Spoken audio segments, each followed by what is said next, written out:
حسبنا الله ربنا الله حسبنا الله ربنا الله حسبنا الله ربنا الله حسبنا الله ربنا الله حسبنا الله ربنا الله حسبنا الله ربنا الله حسبنا الله ربنا الله حسبنا الله ربنا الله نعم الوكيل نعم المولى ونعم النصير غفرانك ربنا وإليك المصير ولا حول ولا قوة إلا بالله العلي العظيم كنز من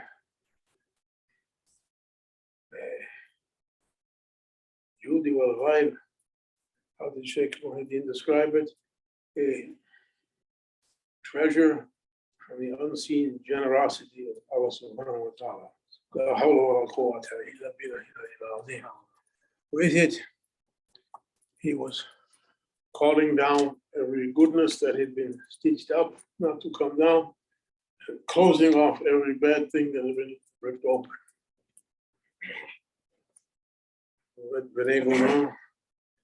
He used to talk about that fissure, the cracks in the great wall. They live in Akhir Zaman, last times. Goodness is blocked from the heavens and evil coming up through the cracks in the great wall.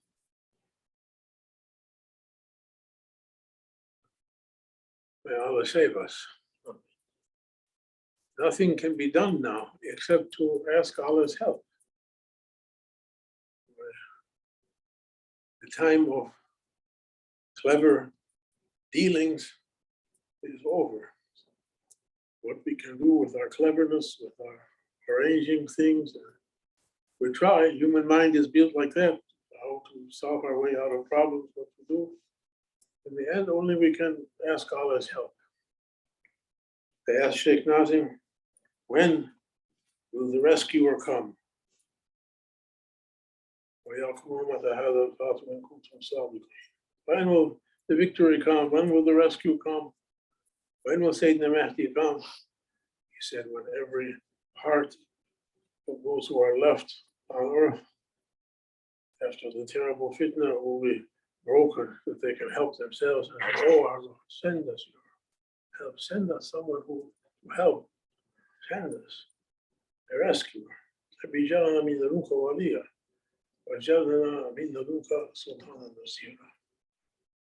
Send us a help from yourself. We can't do anything. No one can fix it. The Sheikh used to say, if you're wearing a tie, not wearing ties, but if you're wearing a tie, you get a spot on your tie or your shirt, wash it. If you fall into the sewer altogether, go to the sewage plant, wow, you have to replace everything. You can't clean it anymore.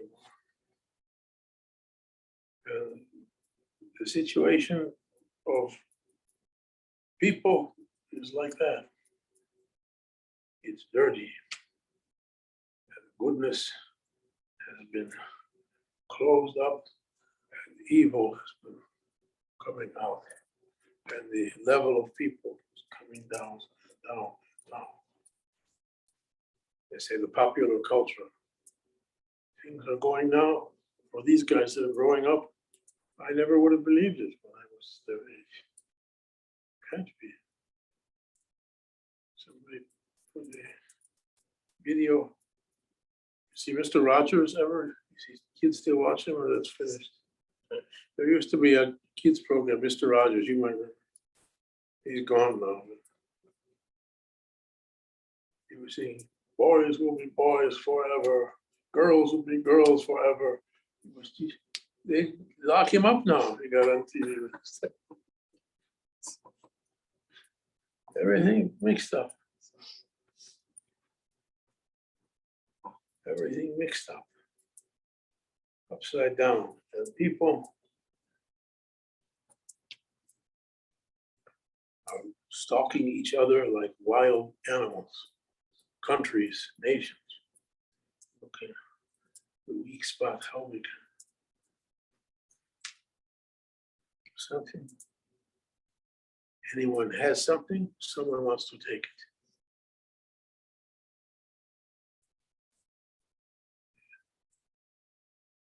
Sending a expedition to Peru. Right? Lithium, cadmium. We want to be there to make sure we get it. But it's theirs. We want to take it. Anyone has something, someone else wants to take it.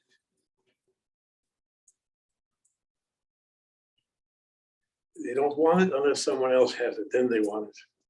They want what the next one has. The characteristic of egos, wild egos. May Allah forgive us not to fall into a trap. Asking to be strong is difficult. My heart goes out to the young ones growing up. It's not easy. They have to face something we never faced. There's a new generation after that, and after that, and then after that. They're facing situations we never faced. I never thought of it. Oh, so I'm saying,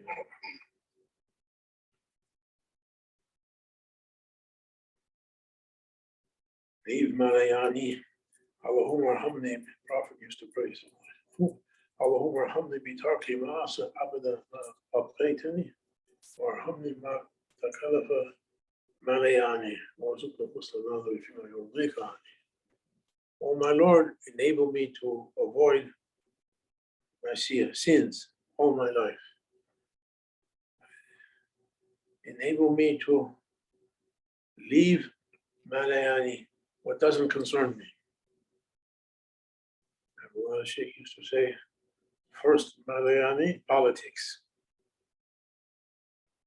He always used to like the system of kings and queens, amirs, sultans, because then politics is in their hands only, not the common people. Everyone mind their business. Sayyidina Musa said to Allah subhanahu wa ta'ala once, oh my Lord, which is the thing you're most happy with people? Which activity, which worship, which? Allah answered him, because Musa used to speak with Allah, Kalimullah, they called him. Oh Musa, my Kalim, I'm happiest with my creatures, with my servants, when they're busy with their own affairs, not busy with Malayani, what doesn't concern them. So, that first thing, politics. And now the system we have, political power is thrown up. Like feeding the animals. I was in Michigan for many years, raising sheep and goats and chickens. You come, they all rush in. First day I went to go feed the sheep. I was from the city. I never saw a sheep before. Now I have 100 sheep under my care. I had 2 buckets of corn. What's so hard about feeding sheep? It's easy. I made 2 wooden troughs with boards, 2 15-foot, 12-foot troughs. Mashallah, I'm a farmer. I made 2 things, feeders. And in the morning, I went into their field. I opened the gate. I went in. I was thinking, it should be easy. I'm going to put the corn in the trough. The sheep will eat it. It's like feeding the cat. The sheep looked up when they saw me come in.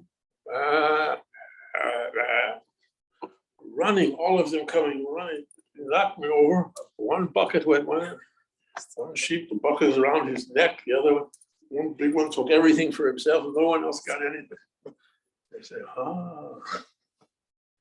it's not like that. It's not the way I was thinking. Next day, you have to trick them. Pretend to take the bucket to the other field. They go running there, lock the gate. They can't come out. Put the corn in the trough. Then you open it. Bismillah. Eat. political power has to be, it's like a diamond thrown up for every rough person to grab for it. It's the problem.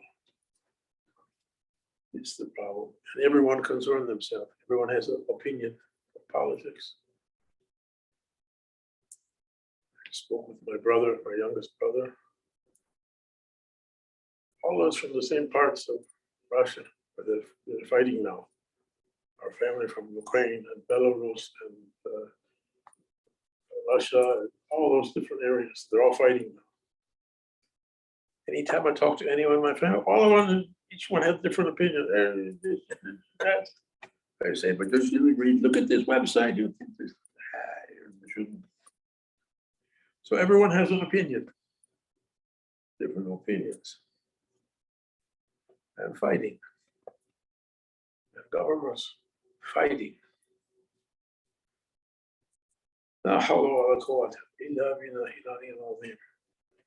keep out from politics. Some political people came one time to Cyprus. They had I forgot where they were from, maybe it was Libya, another Arab country. They had an agenda.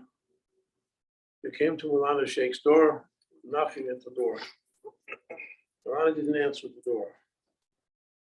He said to everyone in his place, he had a lot of people there in his place, his dargah, everyone make new wudu.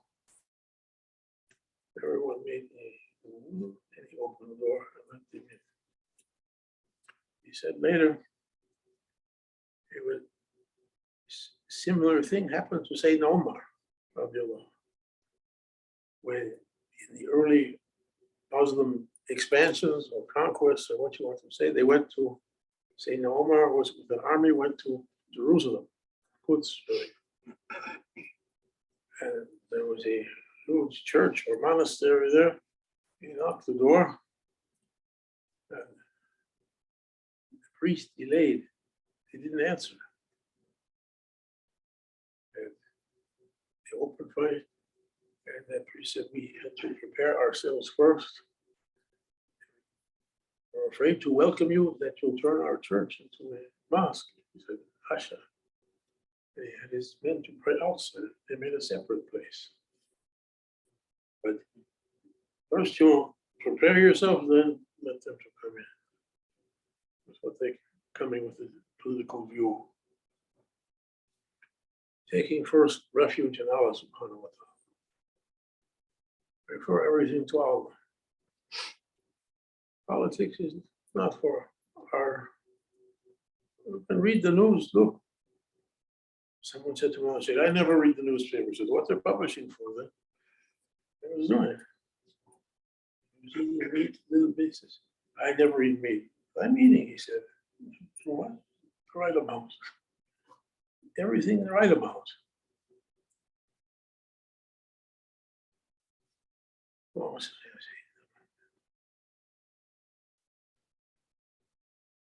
But not to involve. Shaykh Hashem was ordered to involve with people to try and save the ummah from a terrible fitna. And he took a terrible backlash from that. He was supported, but so many enemies came out. You don't know who's who. People used to come to the dargah, oh, I'm writing a thesis. Oh. See, I'm writing a book. Oh, mashallah. What's you so secretly now? All kinds of people used to come saying they were doing this or that, and they were doing something else. Probably keep us away from politics. Keep us away from. You stick your head up, somebody's going to cut it. What did Shaykh Hashem say? If there's a riot in the street outside your place, don't put your head up to look what's going on. Somebody might shoot you.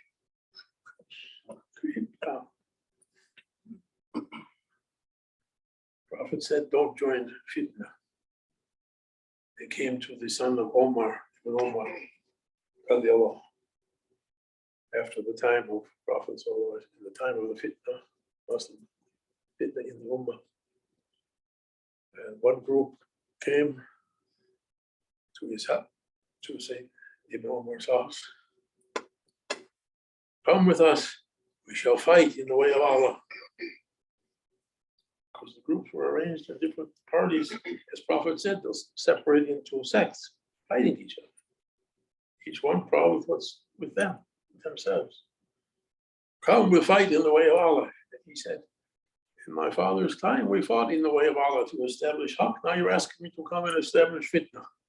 He withdrew, went to his private area. From the beginning, he's like that. Oh, my people, there will come a time on you, said Prophet. So, fill in the blanks. Children's hair will turn white when they see what's happening. People will pass by the graveyard and say, we wish we were in there instead of you were out there. What should we do, Ya Rasul? Withdraw from it. Don't join fitna. Until the real one comes, he'll gather people, not a political one, not a political leader coming, a heavenly leader coming. Different. He'll gather his people by heavenly power. That will make us to see him.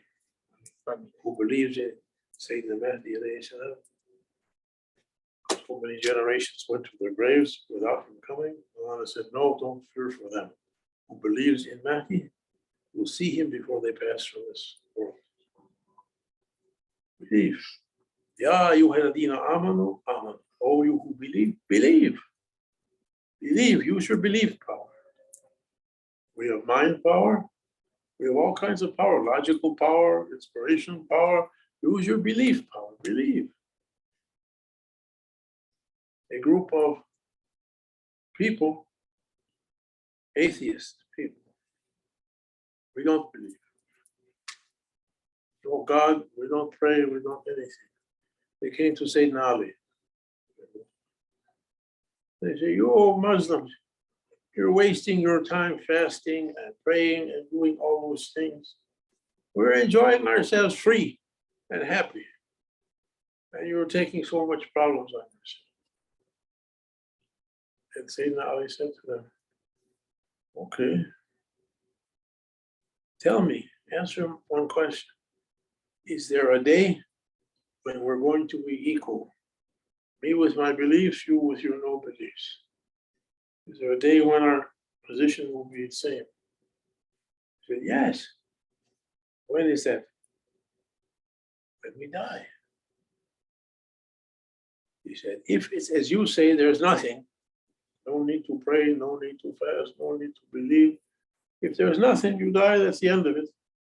Like a dry leaf.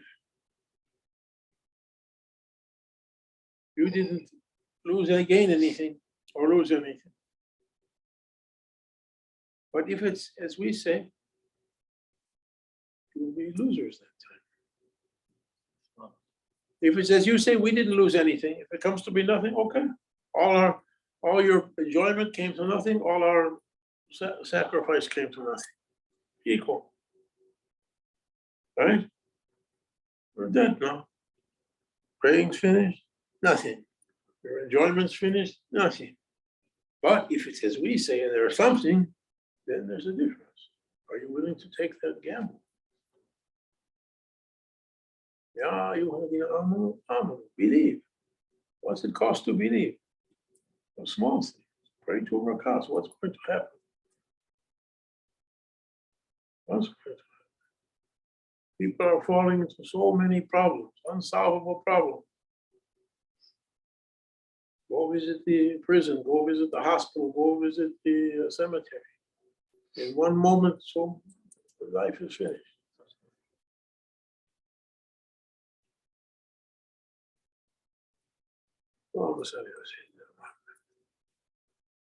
What will make people to take care? 124,000 prophets came to earth calling people. Mostly no one listened to them. Satan and Noah. Noah's Ark? Noah. 950 years he lived. 950 years he was calling people to believe in as they said, to you. He built his ark on dry land. The flood is coming. And they laughed at him. They were using his ark for a restaurant. Even Mona said, not only they didn't believe in him or laughed at him, they killed him. Every day they were killing him. Allah raised him up again, gave him a new life. Oh no, I'll go back out again today. Maybe they'll believe him today. And he was patient 950 years. Who can be patient 950 years? I can't be patient 9.5 seconds. Our patience is nothing. Prophets were patient with heavy, heavy suffering. What they did to them. Awliya were patient with so many heavy things. Even their fellow Muslims tortured them and killed them. We don't like what you're saying. Kings didn't like what they had to say. Amirs didn't like what they had to say. In Christian faith also, we kill them. They're saying, believe in Allah. No, believe in us. People in authority. That's why politics is dangerous. Political people say, you must believe in us. You must obey us. Worship us. If they don't say it openly, it's implied. You must respect me. You must bow down before me. And they were saying, no, bow down before Allah, the one who created everything. And they came against them. Therefore, politics dangerous. Dangerous. May Allah forgive us. We don't know who is who or what's what. Who's promoting what. I came from the Council of Peace and Reconciliation. Oh, really? Come join our demonstration. Go for the demonstration. Man, why am I arrested? The Council of Peace and Reconciliation was actually the something else. Somebody, I listened to a podcast. Maybe I said this story before. They had in New York, I don't know, 10 years ago, something called Occupy Wall Street. It was a group of hippies, basically. The organizers were idealists. We want to strike back at the evil banking system and the interest and the stealing and like that. And they had a demonstration in Central Park. Then people came, began to set up tents. And they were there for a long time. It got to be a big crowd, 10,000 people or more. As soon as the crowd got big, all kinds of people joined, took a microphone and began to speak. Totally different subjects. One calling for the KKK, one calling for the Klan, one calling for the black separatists, one calling for the white separatists, one calling to blow up this, one calling to do that. They made the, you know what a venue is? You know the word venue? Like this, it's a place to speak, a place to worship, a place, say we did plays here, or music, or speeches, a venue, a place. They made a place. Everyone said, a place. I'm going to make my speech there. They said, suddenly all these people, we had nothing to do with them. Using our keep back, don't join. Don't join. You don't know how it's going to go or what the real purpose is. May Allah forgive us and make us to be busy with what's really important. Everyone responsible for themselves, to grow themselves through their life. From young age, your ages, to older ages, to everyone responsible to improve and mature themselves, their understanding, their physical capabilities, their everything to do with their life and their inner life, their spiritual life. You're responsible on that. If you take care of that, you'll be successful. If you leave it, too many bad influences to take you this way and that way, this way and that way. May Allah keep us. Hold tight to the rope of all. Fatiha. Amen. I never think to say any of these things ever. I have no idea what I come in here is called. There's something to eat. Alhamdulillah. Whatever comes, comes. أشهد أن لا إله إلا الله وأشهد أن محمدا عبده ورسوله